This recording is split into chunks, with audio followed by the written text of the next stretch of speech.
नमस्कार दोस्तों, वेदू ओरा online smart learning में आपका हार्दिक स्वागत है। और मैं राज बिहारी शर्मा फिर से आपकी सेवा में उपस्थित हूं और वो है सीबीएसई 10th टर्म 2 वाले मेरे सारे दोस्तों के लिए।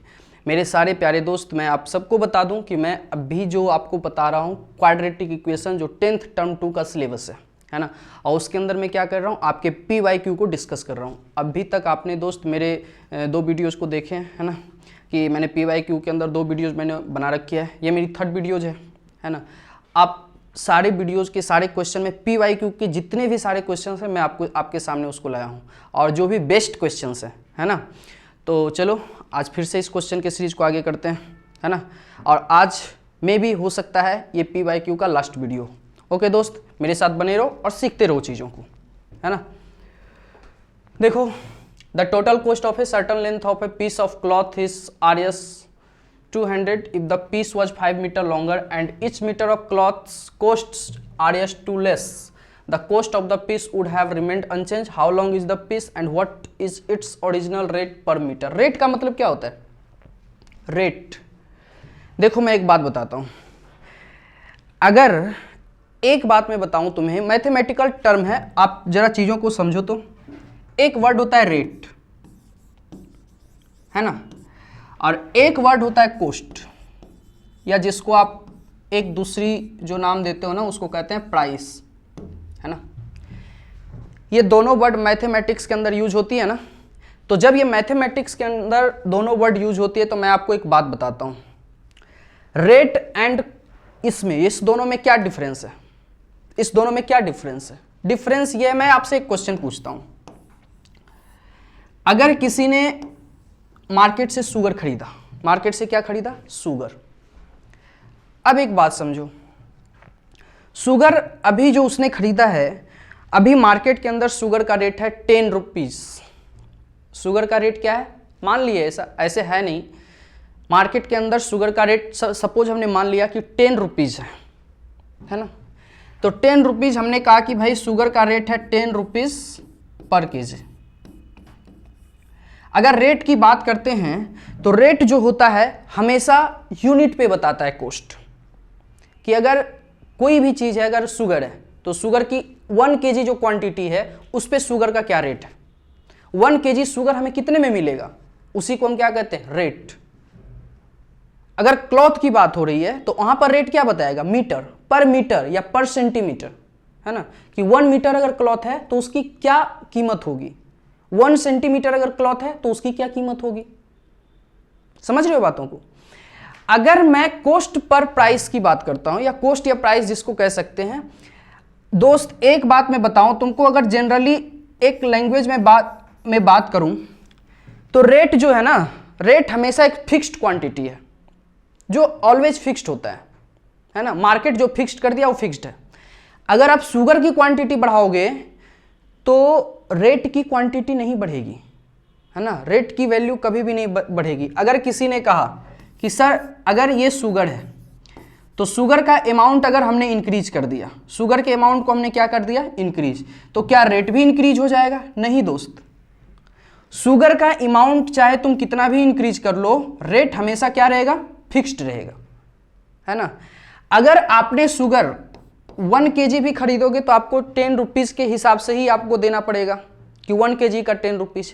अगर आपने 2 kg भी शुगर खरीदा तो 10 रुपीज़ के अकॉर्डिंग ही देना पड़ेगा, है ना। 10 2 जा क्या हो जाएगी, 20, आपको 20 पे करने पड़ेंगे।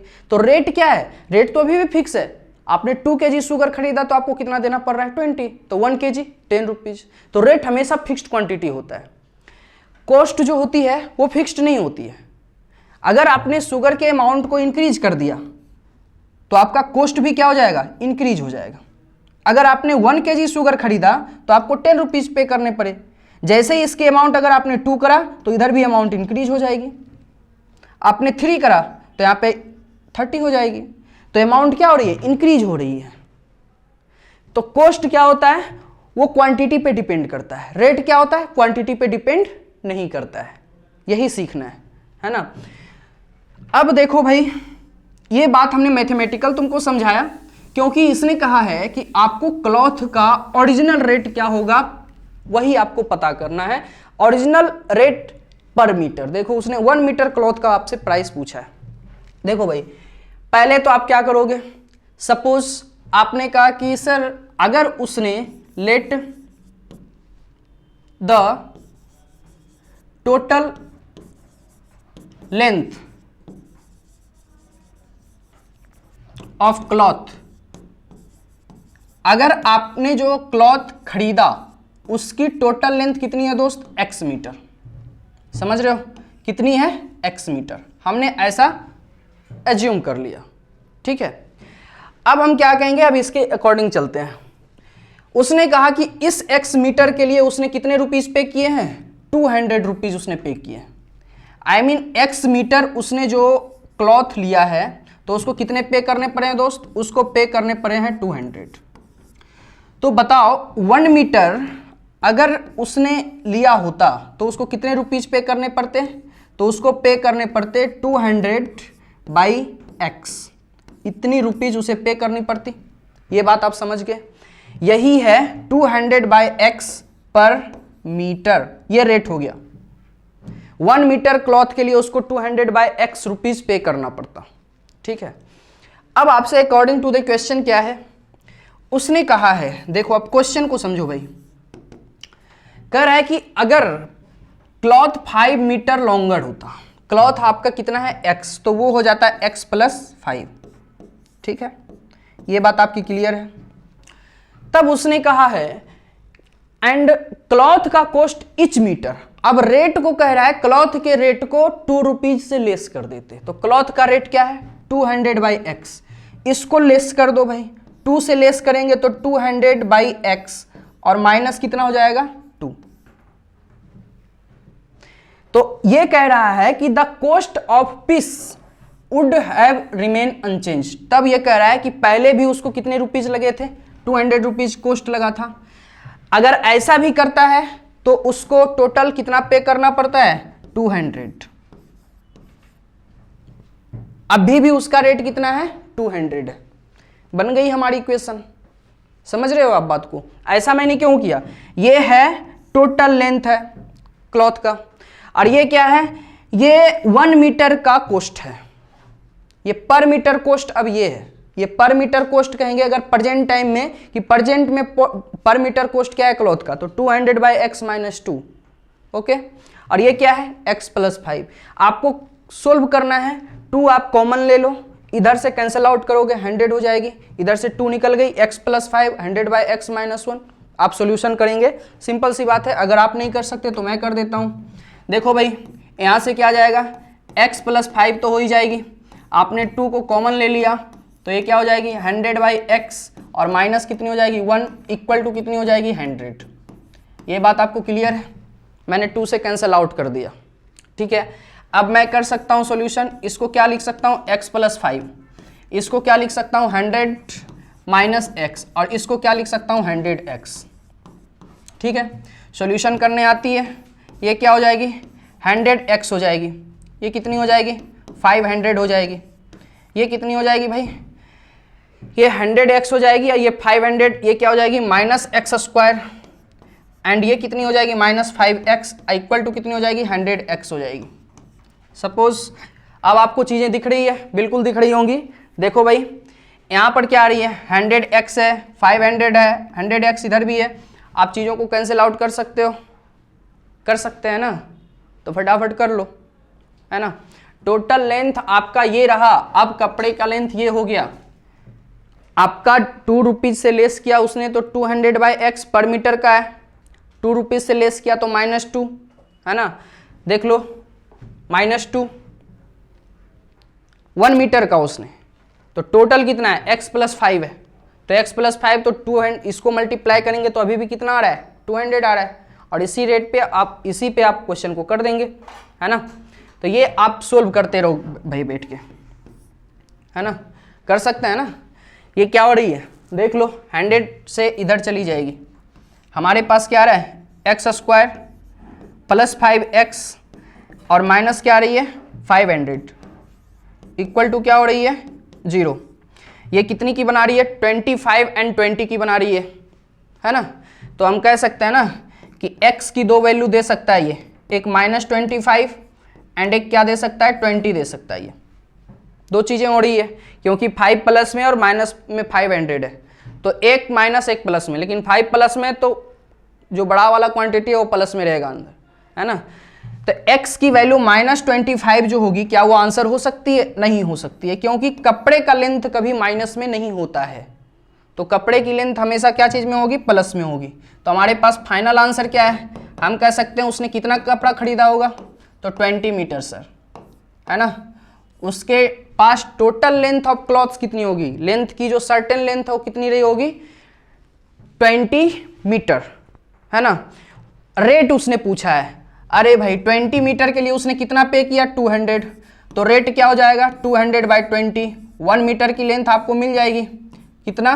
10, I mean 10 रुपीज पर मीटर के अकॉर्डिंग उसने मार्केट से कपड़े खरीदे थे। तो ये आपका रेट हो गया और ये आपका क्या हो गया? Total length of cloths, certain length. Next पे आ जाओ।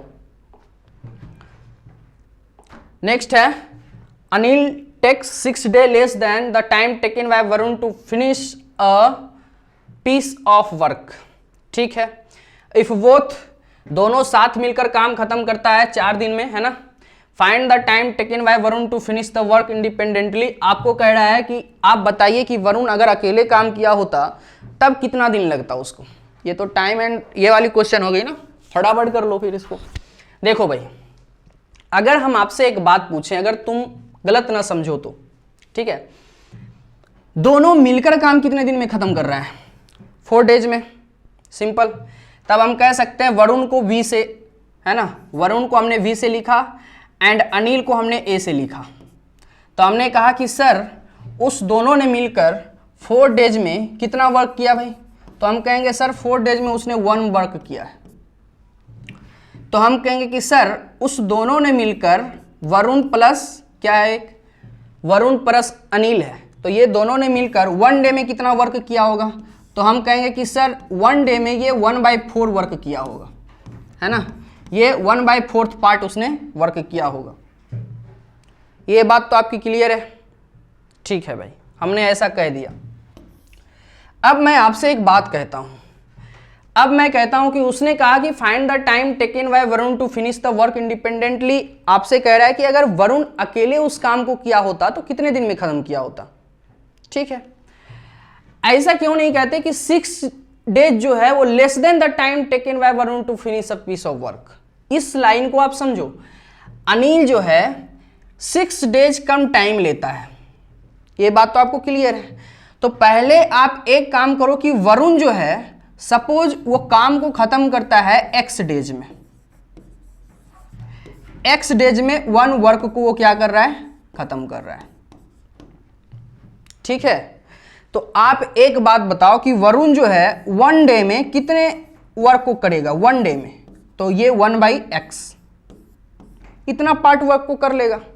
ठीक है भाई, अब हम कहते हैं अनिल उससे 6 days लेस लेता है, तो आप बताओ अनिल कितने दिन में वर्क को खत्म करेगा? तो x - 6 days, है ना। x - 6 days में वो 1 वर्क को करेगा। तो क्या आप मुझे बता सकते हैं कि अगर अनिल जो है 1 day अगर वर्क किया 1 day तो वो कितना वर्क करेगा? तो हम कहेंगे सर कि ये करेगा 1/x - 6, इतना पार्ट वो वर्क करेगा।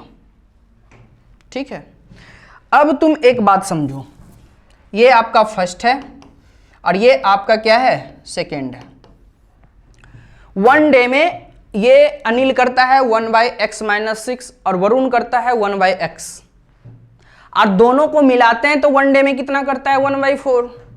इसका मतलब है कि according to the question 1/x + 1/x - 6 equal to कितनी हो जाएगी? 1/4। 1 day में जितना वरुण करता है, 1 day में जितना अनिल करता है, उस दोनों के वर्क को ऐड कर दो तो दोनों को मिलाकर 1 day में जितना वर्क होगा वही हो जाएगा, है ना। तो आपने फाइनली क्या किया सर? आपने फाइनली ये किया कि 1/x according to the question 1/x + 1/x - 6 equal to क्या हो जाएगा? 1/4। अब मैं आपको एक बात बताता हूं, आपको कंडीशन लेके चलना है, आप समझदार बच्चे हो। x की वैल्यू क्या कभी 0 हो सकती है? नहीं हो सकती। x की वैल्यू 6 भी नहीं हो सकती। अगर आपके आंसर में अगर आंसर आता है तो आप पहले ही यहां मेंशन कर दें कि सर x की दो वैल्यू नहीं होगी, एक 0 नहीं होगी और एक क्या नहीं होगी, 6 नहीं होगी। ये दोनों तो आंसर कभी हो ही नहीं सकता है। और अब आप इस इक्वेशन को सोल्व कर लो, क्या हो जाएगी, x इंटू एक्स माइनस 6 है ना, और हमने कहा x माइनस 6 और प्लस कितनी हो जाएगी, x हो जाएगी, इक्वल टू कितनी हो जाएगी, 1/4। कर दो आप चीज़ों को, 2x माइनस 6, 2 कॉमन ले लो आप, है ना, तो 2 कॉमन ले लेंगे तो क्या हो जाएगी, x minus 3 by x into x minus 6 equal to कितनी हो जाएगी, 1/4। ये 1/8 हो जाएगी बच्चे, इसको इधर ले आओ, 8 हो जाएगी, इसको इधर लेके चले जाओ, है ना। तो मैं इसको कर देता हूँ 1 लाइन में, है ना, 8 इंटू एक्स माइनस 3, ये इधर चली गई और इसको इधर कर दो, equal to x into x minus 6।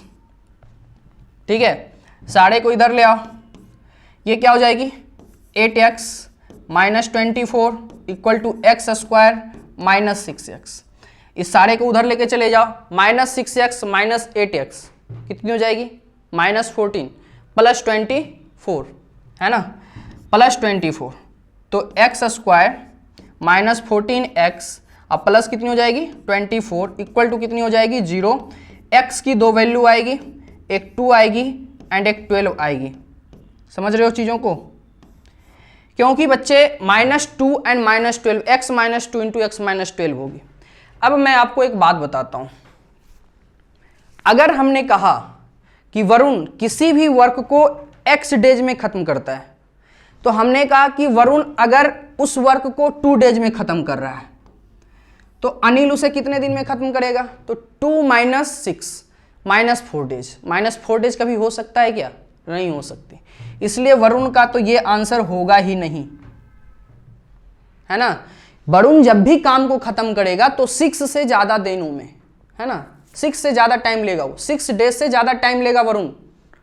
इसलिए फाइनल आंसर जब भी होगा x का तो x की वैल्यू हमेशा ग्रेटर देन 6 होगी। रीजन क्या है, रीजन ये है कि अगर 6 ग्रेटर देन नहीं हुआ तो अनिल जो है, अनिल का डेज माइनस में चला जाएगा, तो गलत हो जाएगी चीजें, माइनस में कभी डेज होता नहीं है।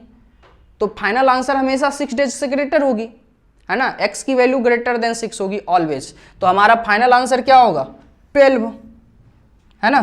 तो हम कह सकते हैं कि वरुण इंडिपेंडेंटली जो है उस वर्क को कितने दिन में खत्म करेगा भाई, 12 डेज में। कितने दिन में खत्म करेगा, 12 डेज लगेंगे वरुण को काम को खत्म करने में। समझ रहे हो, नेक्स्ट पे आ जाओ। Sum of the areas of 2 squares is 400 centimetre square. ठीक है, if the difference of their perimeters is 16 centimetre, find the sides of the 2 squares. उसने आपसे कह रहा है कि आपको दोनों स्क्वायर के साइड्स को बताना है कि दोनों स्क्वायर है उसके साइड्स क्या है। पेरीमीटर का उसने डिफरेंस आपको देके रखा है कि पेरीमीटर का डिफरेंस है 16 मीटर, है ना। तो हम कह सकते हैं कि भाई एक काम करो, पहले आप एक फिगर बनाओ, बड़े आराम से फिगर बनाओ, है ना, जरूरी है। तो हमने एक फिगर को ही बनाया। सपोज मैं एक फिगर ले रहा हूं दोस्त, देखो एक हमने ये लिया और एक मैं फिर ले रहा हूं थोड़ा सा, ठीक है। हमने 2 फिगर लिया, इस दोनों फिगर में क्या डिफरेंस है। सपोज हमने कहा कि इसकी जो लेंथ है ना, इसको हमने कहा कि सर इसके साइड का लेंथ a मीटर है और इसके साइड का लेंथ कितना है सर, b मीटर। हमने ऐसा मान लिया, तो इसकी पेरीमीटर क्या हो जाएगी 4a एंड इसकी पेरीमीटर क्या हो जाएगी 4b। इसका जो है आप बता सकते हो एरिया क्या हो जाएगा a स्क्वायर और इसका एरिया क्या हो जाएगा b स्क्वायर। ये सारी चीजें आपको क्लियर है। अब उसने एक बात कही है, difference of their perimeters. Difference के बारे में मैंने बताया, डिफरेंस कभी नेगेटिव नहीं होता है। तो जो कैपिटल है, आप एक काम करो, according to the question 4b minus 4a equal to क्या हो जाएगी 16 सेंटीमीटर। सेंटीमीटर में कह रहा है ना। तो हम कह सकते हैं कि b माइनस ए की वैल्यू क्या हो जाएगी सर, b माइनस ए की वैल्यू 4 सेंटीमीटर। आई मीन हम यहां से एक रिजल्ट निकाल सकते हैं कि दोनों के साइड के बीच का जो डिफरेंस है वो कितने मीटर का है, 4 मीटर का है। चीजें क्लियर है, समझ गई बातों को। उसने कहा है दो स्क्वायर के एरियाज का सम 400 सेंटीमीटर स्क्वायर है। अच्छा भाई, दोनों का स्क्वायर का जो सम कर रहे हैं तो ए स्क्वायर प्लस बी स्क्वायर, और इसकी वैल्यू इसने कितना देके रखा है, 400 सेंटीमीटर स्क्वायर। तो हम यहां से एक बात तो ला सकते हैं कि अगर b की वैल्यू हम चाहें तो a के टर्म में लिख सकते हैं a प्लस 4, है ना। b की वैल्यू इससे अगर 4 ग्रेटर है तो क्या हो जाएगी, a प्लस 4 हो जाएगी। तो हमने कहा कि a प्लस 4 है तो ये a स्क्वायर प्लस क्या हो जाएगी, a प्लस 4 की होल स्क्वायर इक्वल टू कितनी हो जाएगी, 400 सेंटीमीटर स्क्वायर। चीजों को कैलकुलेट किया जा सकता है, कर सकते हैं। a square plus 8a plus 16, 2a square plus 8a plus 16, है ना। तो इसको लिख सकते हैं ना कि 2a स्क्वायर प्लस 8a और प्लस कितना हो जाएगा 16 इक्वल टू कितनी हो जाएगी 400, है ना। क्योंकि ये भी सारे सेंटीमीटर स्क्वायर में, तो चीज़ों को कट कर सकते हैं।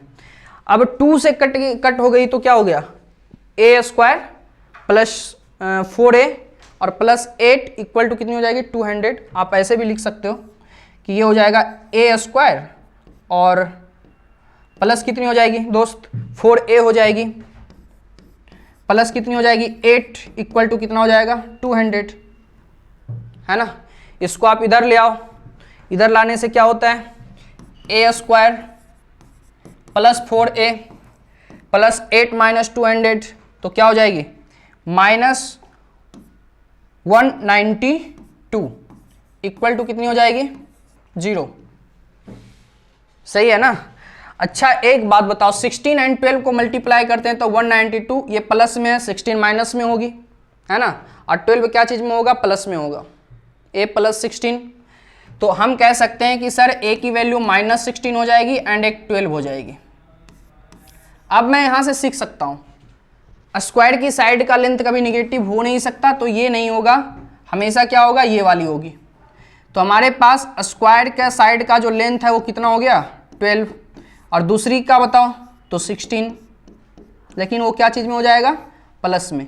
ये भी सेंटीमीटर और ये भी क्या हो जाएगी सेंटीमीटर, समझ रहे हो। तो हमारे पास क्या कह रहा है, इसने दोनों स्क्वायर के साइड को आपको बताना है, तो ये हमने कर दिया। नेक्स्ट पे आ जाओ। A shopkeeper buy some books for इतना, he had bought 4 more books for the same amount, each book would have cost इतना less, find the number of books. Same question है दोस्त जो हमने फर्स्ट क्वेश्चन करा है, तो आप इसे होमवर्क समझ लें, ये होमवर्क में जरूर करो यार। सेम क्वेश्चन है, एक ही क्वेश्चन बोलो इस टाइप का रिपीट हो रहा है, सेम क्वेश्चन। देखो एक शॉपकीपर है, 80 रुपीज में कुछ बुक्स को खरीदा है उसने, सेम अमाउंट में अगर 4 बुक्स अगर वो ज़्यादा ले लिया होता तो each book would have 1 rupees less, तब उसको 1 बुक का कितना 1 रुपीज़ लेस, रेट उसका 1 रुपीज़ लेस हो जाता, है ना, सेम अमाउंट में। तो आपको नंबर ऑफ बुक्स कितना खरीदा उसने वो आपको फाइंड आउट करना है। तो एकदम बिल्कुल सेम क्वेश्चन है, आप इसको करो, है ना, जरूर बार बार करो आप इसे, है ना। अ 2 digit number is such that the product of its digit is 14, अच्छी बात है। When 45 is added to the number, the digits interchange their places, find the number। बड़ा इजी क्वेश्चन है। आपके पास 2 डिजिट का नंबर है दोस्त, 2 डिजिट का नंबर आपको दिया हुआ है और उसने कह रहा है कि product of its digit is 14, उसके डिजिट्स का जो प्रोडक्ट है वो कितना दिया हुआ है 14 दिया हुआ है। तो हम एक काम करते हैं, पहले हम 2 डिजिट का एक नंबर फॉर्म करते हैं। हमारे पास वो यूनिट डिजिट पे, सपोज हमने कहा कि यूनिट डिजिट पे सर y है, यूनिट डिजिट पे क्या है y। अगर 2 डिजिट का नंबर होगा तो एक यूनिट प्लेस वाला डिजिट होगा ना, तो ये यूनिट प्लेस डिजिट है, या जिसको हम कह सकते हैं कि क्या कह सकते हैं वंस प्लेस डिजिट जिसको कह सकते हैं। और ये इसको क्या कहते हैं, इसको कहते हैं टेंस प्लेस डिजिट, ये टेंस वाले प्लेस पे है ना। अब हम कहते हैं कि अगर हम डिजिट को फॉर्म करते हैं जो टेंस प्लेस वाला है तो उसको क्या लिखते हैं भाई, कैसे लिखते हैं, तो उसका वैल्यू कुछ इस तरह से होता है 10 इंटू एक्स और प्लस क्या होती है वाई, है ना। नंबर तो यही है, ये क्या है, यही तो नंबर है, ओरिजिनल नंबर यही है ना। अगर ये यूनिट डिजिट पे है दोस्त तो ये नंबर फॉर्म करेगा 10x plus Y, original number जिसको कह सकते हैं ना, ये ओरिजिनल नंबर है। अब मैं आपको एक बात बताऊं, उसने कहा है कि अगर इसके डिजिट का जो प्रोडक्ट है, I mean x into Y अगर कर रहे हो आप, तो उसने कहा है कि इसकी वैल्यू 14 है। बड़ा आसानी से किया जा सकता है इस क्वेश्चन को, है ना, फिर भी कोई बात नहीं, आप देख लो। x इंटू वाई की वैल्यू 14 है, तो हमने मान लिया कि चलो भाई x इंटू वाई की वैल्यू 14 है, अच्छी बात है। तो हम यहाँ से कोई भी डिजिट तो जीरो नहीं है ना, नॉन जीरो टर्म है, तो हम कह सकते हैं कि सर x की वैल्यू क्या हो सकती है, तो x की वैल्यू हो सकती है 14 बाई वाई, है ना, क्योंकि x की वैल्यू या y की वैल्यू जीरो हो सकती है, y की वैल्यू जीरो हो सकती है, बट अब हम जीरो नहीं लेंगे, यहाँ पे y की वैल्यू जीरो नहीं लेंगे, समझ रहे हो ना। अच्छी बात है, क्योंकि y जो है डिनोमिनेटर में है, ये टर्म को क्या करेगा, अनडिफाइन कर देगा, ठीक है। 10x प्लस वाई, तो हमारे पास एक नंबर हो गया 14 बाई वाई, ये, और दूसरा नंबर क्या है, y है, y एंड 14 बाई वाई।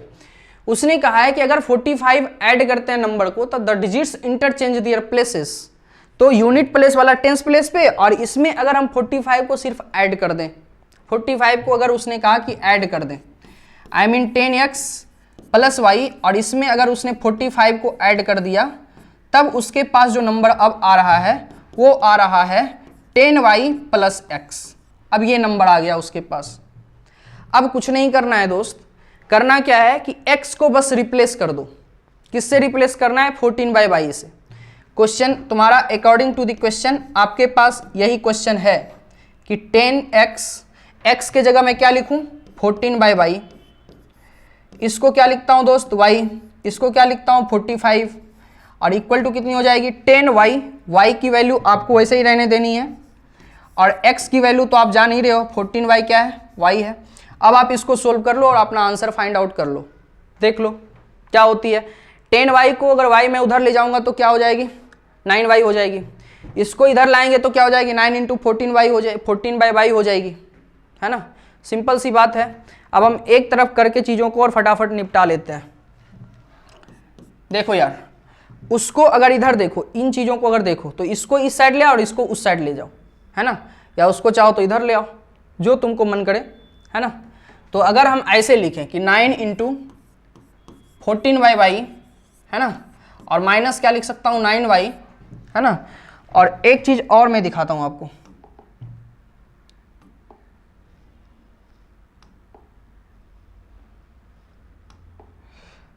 इसको इधर अगर ले आए हैं तो ये तो 9 इंटू इतना हो गया, और इसको लाएंगे तो माइनस में, और प्लस 45 भी हमारे पास पहले से है, तो हमारे पास प्लस 45 रह जाएगा, और इक्वल टू कितनी हो जाएगी 0।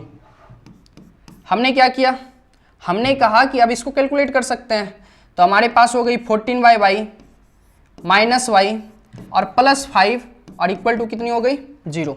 y की वैल्यू 0 नहीं हमने ली है, कंसीडर ही नहीं किया है, तो 14 minus Y square plus 5 Y, और इक्वल टू कितनी हो गई 0। मैं इसको कैसे लिख सकता हूँ, Y square minus 5 Y minus 14 equal to कितनी हो जाएगी 0। y की दो वैल्यू आएगी, एक -7 जो आएगी प्लस में आएगी दोस्त, एंड 2 क्या हो जाएगी माइनस में, क्योंकि y -7 इंटू बाई प्लस 2, है ना, क्योंकि 5 जो है माइनस में। तो हम यहाँ पे कह सकते हैं कि y की दो वैल्यू हो सकती है, एक 7 हो सकती है एंड एक -2 हो सकती है, बट -2 मैं नहीं लूँगा, नेगेटिव नंबर तो नहीं ले सकते, तो हम कौन से नंबर को लेंगे, ऑलवेज पॉजिटिव नंबर को। तो y की वैल्यू हमारे पास क्या आ रही है 7, तो x की वैल्यू पता लगा सकते हैं ना, 14 बाई वाई, तो हमारे पास कितनी हो रही है 2, है ना, 2 हो जाएगी, 14 बाई वाई 2 हो जाएगी। तो ओरिजिनल नंबर क्या है, ओरिजिनल नंबर हमारे पास हो गया, क्या कह रहा है क्वेश्चन जरा देखो, फाइंड द नंबर। तो नंबर हमारे पास ओरिजिनल क्या होगा, ओरिजिनल नंबर को अगर आपको फाइंड करना है देन नंबर इक्वल टू क्या हो जाएगा 10 इंटू एक्स प्लस वाई, तो 27, ये आपका फाइनल आंसर है। आप इसे शॉर्टकट से कर सकते हो, बहुत शॉर्टकट कर सकते हो। मैं अगर चाहता तो इतना लंबा मैं लिखता नहीं, क्योंकि ये 4 मार्क्स के आपके क्वेश्चन है, तो थोड़ा इतना प्रोसीजर करना पड़ता है। नहीं तो मैं अगर कहीं और बताया होता तो मैं डायरेक्ट इस क्वेश्चन को करता। मैं यहाँ पे ज्यूम करता कि सर हमारे पास उसने कहा है कि 2 डिजिट का प्रोडक्ट 14 है, ये तब पॉसिबल है जब 1 × 14 करेंगे या 2 × 7 करेंगे, है ना। अब हम कहते हैं कि सर 1 × 14 करके एक बार चेक कर लेते हैं। चेक कैसे करेंगे? 45 अगर ऐड करते हैं नंबर में, 45 अगर ऐड करते हैं नंबर में, डिजिट्स इंटरचेंज दियर प्लेसेस करके देख लो, 45 ऐड करके देख लो, कभी नहीं होगा ऐसा, है ना। जब ऐसा नहीं होगा इसका मतलब हमने कहीं ना कहीं गलती की है, क्योंकि 14 को अगर 1 से मल्टीप्लाई करते हैं तो 14 आती है। आई मीन एग्जैक्टली हमारे पास नंबर जो है ना, कोई यूनिट डिजिट का ही नंबर लेना है। ये तो और डायरेक्ट आंसर आ गया, क्योंकि अगर एक नंबर अगर हमने 1 एज्यूम किया है तो क्या दूसरा डिजिट पे 14 कभी हो सकता है? नहीं हो सकता। तो हमारे पास ऑलमोस्ट हमारे पास फाइनल आंसर क्या है? एक नंबर 2 होगा तो दूसरा नंबर क्या होगा? 7।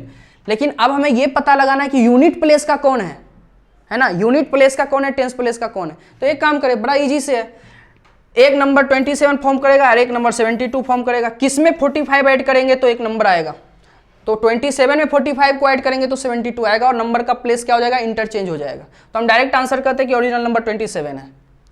ये डायरेक्ट करने का तरीका है, इस क्वेश्चन को आप डायरेक्ट कर सकते हैं, है ना। 4 मार्क्स में आता है तब आप इतना लिख के करेंगे। अगर आपको दे दे ऑब्जेक्टिव में तो आपको डायरेक्ट करना है। 2 water taps together can fill a tank in 6 hours. The tap of larger diameter takes 9 hours less than the smaller one to fill the tank separately. Find the time in which each tap can separately fill the tank. Same question है, आप homework में करें इसे, है ना। एक tank को भरने में 2 नल को एक साथ चालू किया जाता है। ये वही वाला क्वेश्चन है जो अनिल एंड वरुण वाला था, है ना। अनिल प्लस वरुण का जो कॉन्सेप्ट हमने बताया है, जो चीजें हमने जिस तरह से क्वेश्चन करी है, आपको उसी कॉन्सेप्ट पे इस क्वेश्चन को भी करना है। ये आपका होमवर्क क्वेश्चन है, ठीक है। आप बिल्कुल वही करना है, एकदम सेम कॉन्सेप्ट आपको यूज करनी है। टाइम एंड वर्क का थोड़ा सा भी अगर आपको पता है तो आप सेम कॉन्सेप्ट यूज करें, इस क्वेश्चन को कर लें, ठीक है। नेक्स्ट पे आ जाओ। नेक्स्ट क्या आपके पास? 2 years ago a man's age was 3 times the square of his son's age. 3 years hence his age will be 3 years hence his age will be 4 times his son age. Find their present age. एक काम करते हैं ना, present as को ही मान लेते हैं, है ना। अब एक काम तो किया जा सकता है, हम कह सकते हैं कि दियर प्रेजेंट एज, एक का प्रेजेंट एज हमने मान लिया। सपोज हमने कहा कि उसके फादर का या उसके सन का, पहले हम उसके सन का ही मान लेते हैं। हम कहते हैं उसके सन का जो है ना, सन्स एज, है ना, सन्स का प्रेजेंट एज हमने एज्यूम कर लिया कि उसका जो सन है उसका प्रेजेंट एज कितना है? x, है ना। ईयर्स हमने मान लिया, है ना। फादर्स का प्रेजेंट एज क्या हो सकता है? आप सोच सकते हो भाई, 2 years ago a man's age bill was the 3 times the square of his son's age. इसके फादर्स का एज क्या हो सकता है? अब भी एक बात बताओ, हम कहते हैं कि सर फादर्स का प्रेजेंट एज जो है, फादर्स का अभी हमें कुछ नहीं पता है, तो हमने कहा कि सर इसको हमने y मान लिया। इसको हमने क्या मान लिया सर? y, ठीक है। कोई दिक्कत है? कोई परेशानी नहीं है। हमने कहा कि 2 years ago a man's age, 2 years ago कहने का मतलब है कि y - 2 की जो वैल्यू है 3 times the square of his son's age, इसके सन का एज भी 2 टाइम्स एगो क्या होगा? x - 2 हो जाएगा। और इसके 3 टाइम्स, है ना, इसके कह रहा है the square of his son's age, 3 times the square of his son's age, इसके 2 years एगो उसके सन का एज ये होगा और इसका